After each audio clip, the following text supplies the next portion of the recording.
Hello বন্ধুরা, welcome back to my channel Abhijit entertainment blogging. চলুন বন্ধুরা, আজকে ঘুরে আসি একদমই আমাদের গ্রাম বাংলার একটা জায়গাতে, ভালো মন্দিরে। এক সুন্দর মন্দির, বা আশেপাশে গাছপালা আছে, পুকুর আছে। চলুন দেখি কেমন লাগে।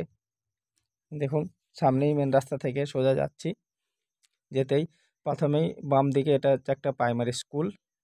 এই যে সোজা গিয়ে ওই গেটটা দেখা যাচ্ছে, এটা প্রাইমারি স্কুল।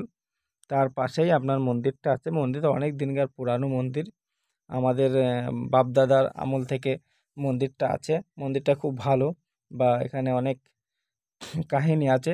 দেখি কতটা আপনাদের সঙ্গে শেয়ার করতে পারি। আপনারা সঙ্গে থাকুন, দেখতে থাকুন। দেখুন, প্রথমে আসছি যে এই গাছগুলো আছে, গাছগুলো সব তেঁতুল গাছ। অনেক পুরনো দিনের গাছ, মানে পুরনো মানে আমাদের ছোট থেকে মা বাবা ওনারাও দেখে আসছে। এই গাছ যেমন এরকমই আছে, এরকমই বছরের বছরে থাকে গাছ। কোনো ভাঙাচোরা বা কোনো ক্ষতি খাতা না, একদমই সম্পূর্ণই থাকে।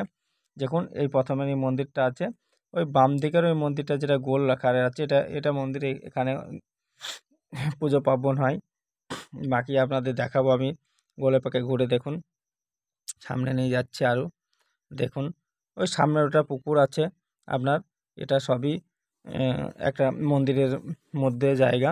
এই যে সামনে গোল পড়া যে মন্দির আছে, এখানে আপনার এটা হচ্ছে আপনার ঠাকুরনী তলায়, জায়গাটার নাম আমাদের নদিয়া ডিস্ট্রিক্টে বানিয়া গ্রামে আছে।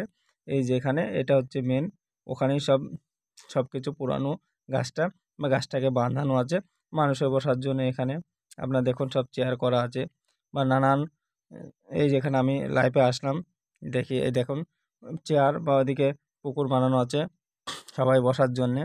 এবং রাস্তা মধ্যে দিয়ে রাস্তা করা আছে, দেখতে হেবি সুন্দর মনে হচ্ছে তেঁতুল গাছ। ওপাশে আপনার কি বলে ক্লাব বানানো আছে, আর মধ্যে দিয়ে রাস্তাটা আছে সোজা গ্রাম বাংলার মানুষ যেমন থাকে যায় সেই অবস্থায়। এই দেখুন, আবার মন্দিরটা ভালো করে আপনাদের দেখানোর চেষ্টা করছি, জুম করে দেখুন। এই যে আমার একটা ভাই আমার সঙ্গে এসছে, মানে ভিডিও শ্যুট করার সময়, তো তাই আমরা দুজন এখানে ভিডিও শ্যুট করতে এসেছিলাম। দেখেন, আপনাদের যদি পছন্দ হয় অবশ্যই ওরা লাইক শেয়ার কমেন্ট করবেন, এবং সাবস্ক্রাইব অবশ্যই করবেন। ভালো থাকবেন, সুস্থ থাকবেন, জয় হিন্দ।